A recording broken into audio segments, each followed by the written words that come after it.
Hello guys, welcome to the channel, and today I will be teaching us how to Dockerize a Nest.js application.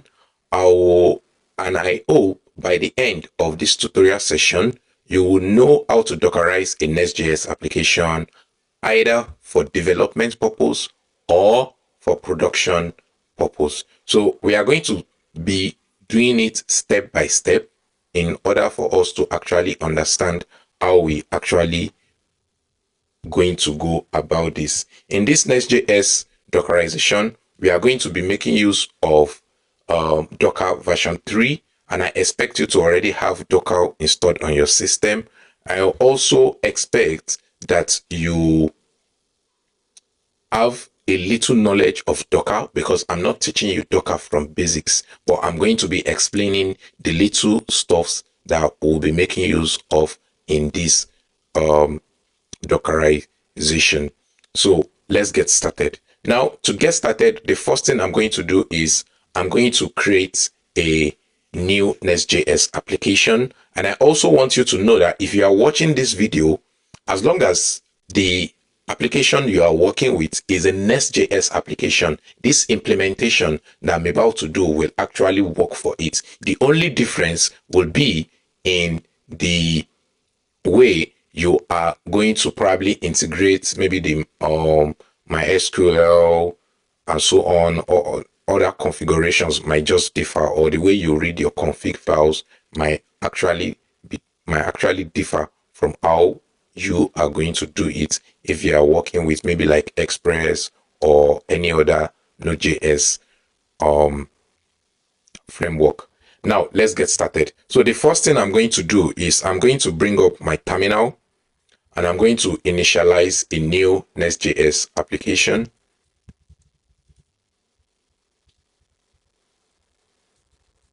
So I'm just going to copy. So in order for you to be able to, if you don't have the Nest.js CLI globally installed in your local machine, I will advise you to first of all run this command. So for this Dockerization, I'll be making use of Node 18. So I'm going to change my local environment to use Node 18. That's the first thing I'm going to do. Now, if I do Node version, you'll see that I'm now on Node 18, right? Let me increase this a bit. Let me increase this a bit. Yeah, let me give this some. Okay, I'm unable to. All right, so let's just manage. Now, the first thing I'm going to do is I'm going to initialize a new Nest.js application. Let me bring back my terminal. And I'm going to call it Dockerized Nest.js application. Now I'm going to use npm and blah blah blah. So I'm going to come back once this initialization is actually complete. Okay, now our initialization is complete. The next thing for us is to go into the application we just initialized, and I'm going to open it in my code editor right here. Let me say open. I'm going to go to content, then Nest.js Dockerized, trusting the project. Yeah, this window. So now this is a fresh Nest.js application that we have just initialized, and as I said at the beginning of the video, what we intend to do is to Dockerize this application for development. Yes, now that we have our Nest.js application initialized, the first thing we need to do is to create a Dockerfile and a Docker Compose file, right? That's the first thing we are going to do. So I'm going to bring up my terminal. I'm just going to use my code editor terminal right here for now. So I'm going to create a new file. I'm going to call it Dockerfile. I'm also going to create a new file docker compose .yaml. Yeah. So our entry point will be our docker compose file, our Docker file, I mean. So in our Docker file, it will be like our base image because a Nest.js application needs a node environment. So that is what we are going to build inside our Docker file. And in order to pull a node environment, I'm going to take us to Node.js, node docker.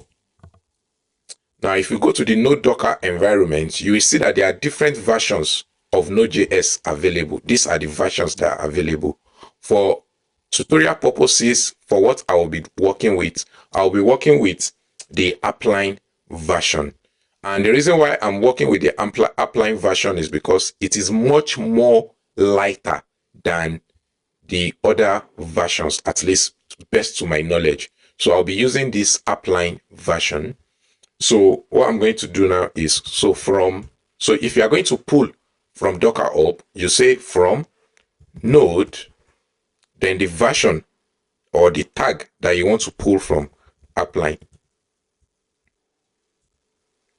Now, so this is going to pull the node 18 appline node with tag of version 18 and appline from Docker hub.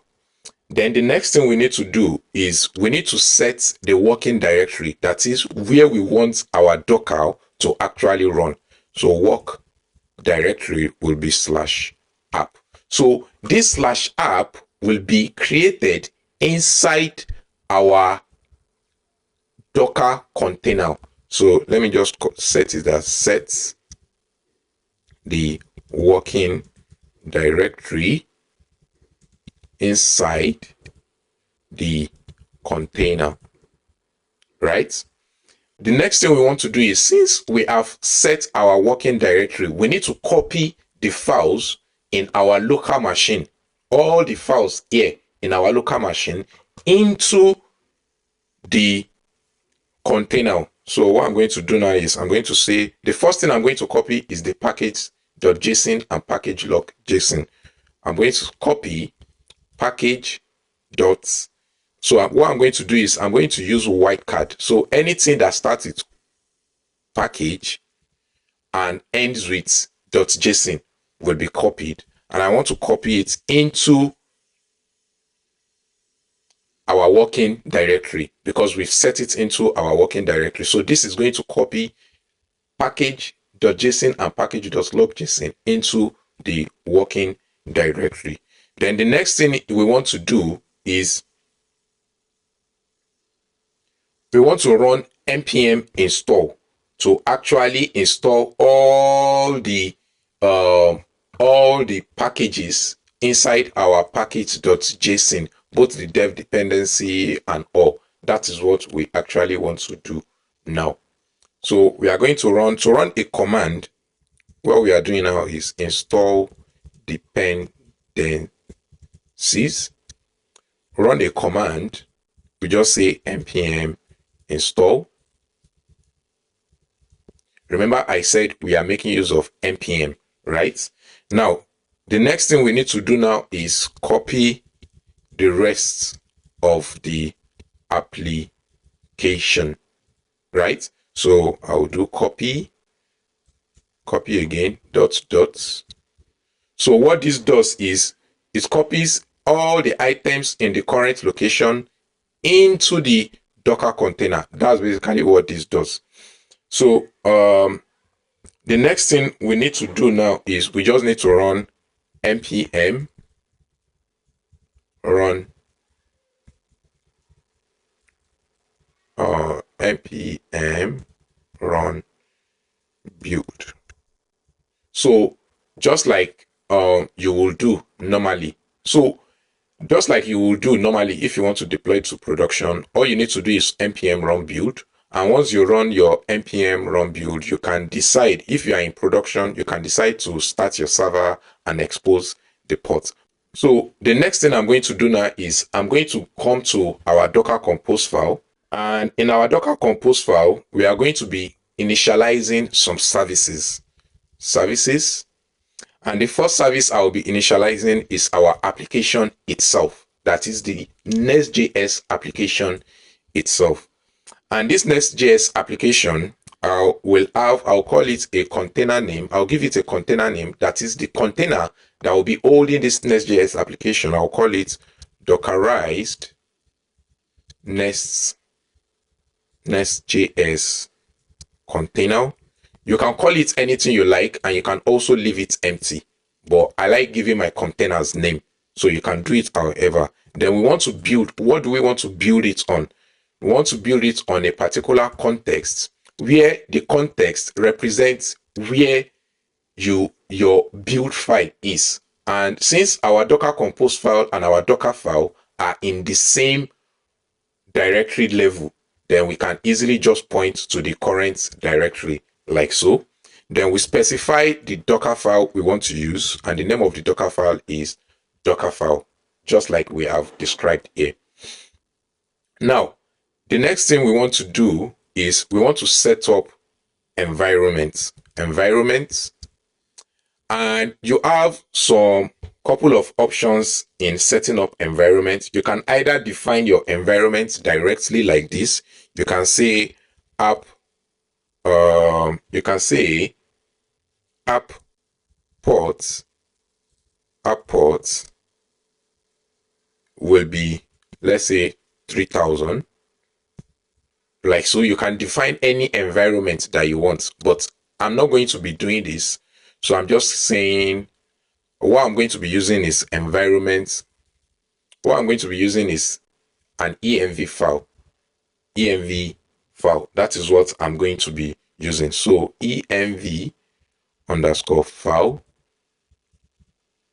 and you set the name of your env file. So for me, it is .env. So because of that, I'm going to create a new file, and I'm going to call it .env.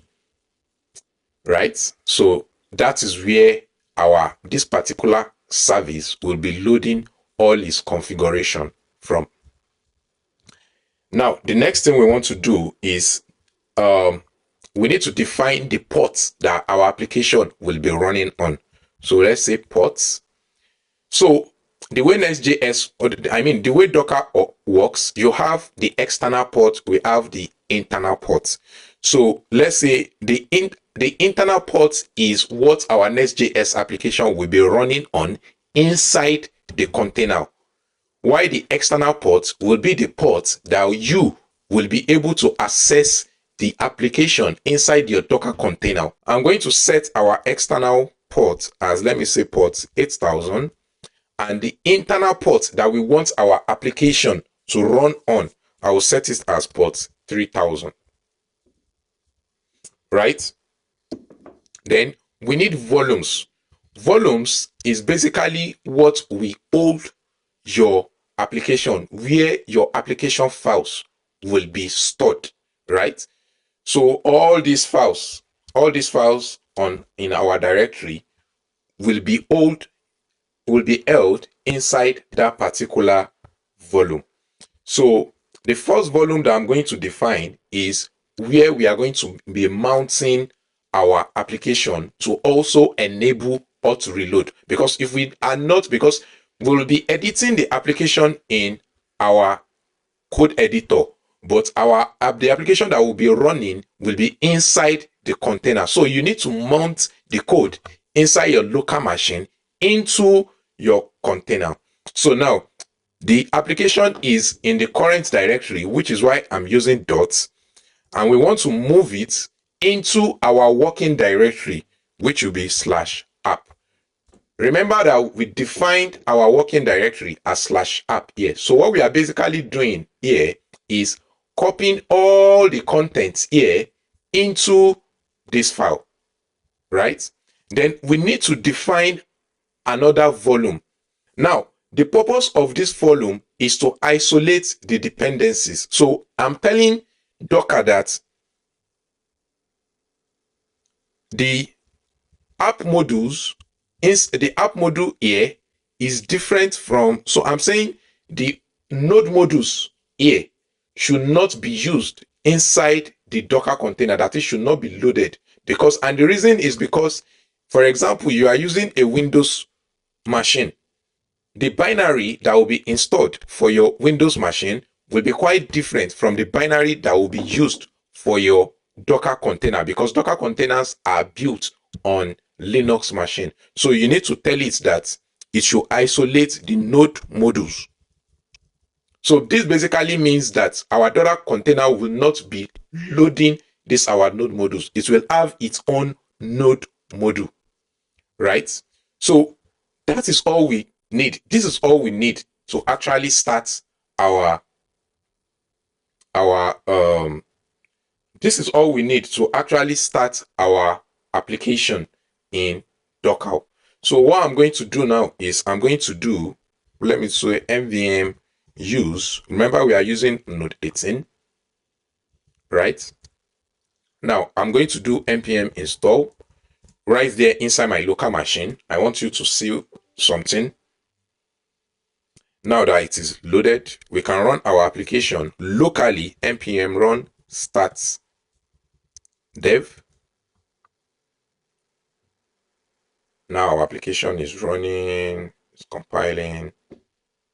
So now that we've actually started our Nest.js application, we need to run the application. Remember that I'm running it on my local machine, and our application is running on port 3000, right? So what I'm going to do now is I'm just going to come here and go to port 3000, not 300. Now you can see hello world. Now if we go to our app controller, or sorry, our app service, where this text is showing hello world from our local machine, right? Once we save and we refresh, you can see that the details are updating. Now let's switch to our container. So I'm going to run docker compose up. So this is how you actually start a Docker from using your Docker compose file. Up. Now all of it is going to pull all the necessary. Okay, we are getting metadata load 18. So it seems our Docker file is wrong. Oh, sorry, the app line has removed. So app line, I don't know how that got removed. So I believe you should not have this issue. I don't know how we remove that app line. So Docker compose up. Okay, fail to resolve metadata applying. Something is wrong. 18 apply from node 18. Apply. Fail to resolve source meta apply. So let's check Docker up. I'm looking for 18. Yeah, 18. Oh, it's not it is not apply, it is alpine. Sorry, alpine. Sorry. So let's come again. Now our Docker, so it is pulling all the Docker images into our application now. And once it is done, as you can see, it is running npm install. It is going to install all the necessary dependency that we need. Then the next thing is it copies the current directory into the Docker container. So you can see now the Docker container has been created. Now that our image is actually building, the one part that I missed is the part where we actually start the application itself.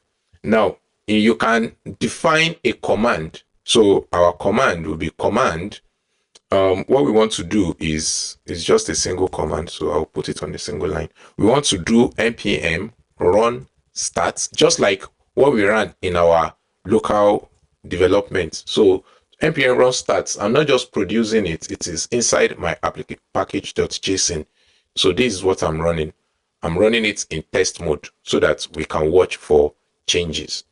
So I'm going to go back to npm run start dev, and I'm going to specify the port.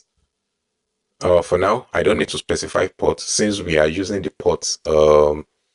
Yeah, we don't need to specify the port since we've already specified the port we want it to run right here. So yeah, so let's run that. Yeah, yeah, let's run that.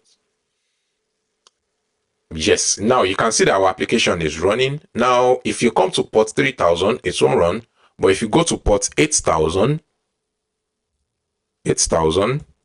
yeah, you can see our application is running. Now, let's test our auth reload. Let's say app service, and we say from our Docker container, right? If I do control save, you can see that the application, the terminal reloaded. If I come back here, you can see that the changes has been reflected. Now, it is as simple as this. So if you don't need probably MySQL, or you don't need any extra service to be running inside your Docker container, you have easily Dockerized your Nest.js application. It is as simple as that. So if you are probably going to use this in production, you will need to define an Nginx. You are going to need to install Nginx inside your server, where you are now going to use it as a reverse proxy so that people can easily access the application that is running inside your Docker container from the outside. If you want me to actually create a tutorial that can show you how to deploy a Nest.js application using Docker container, let me know in the comment section. And also, if there's anyone that is following my YouTube tutorial and can give me access to probably a free AWS account or DigitalOcean account that I can use to actually show how to deploy these applications inside in production, I am more than happy to actually work with you. So now we are going to take our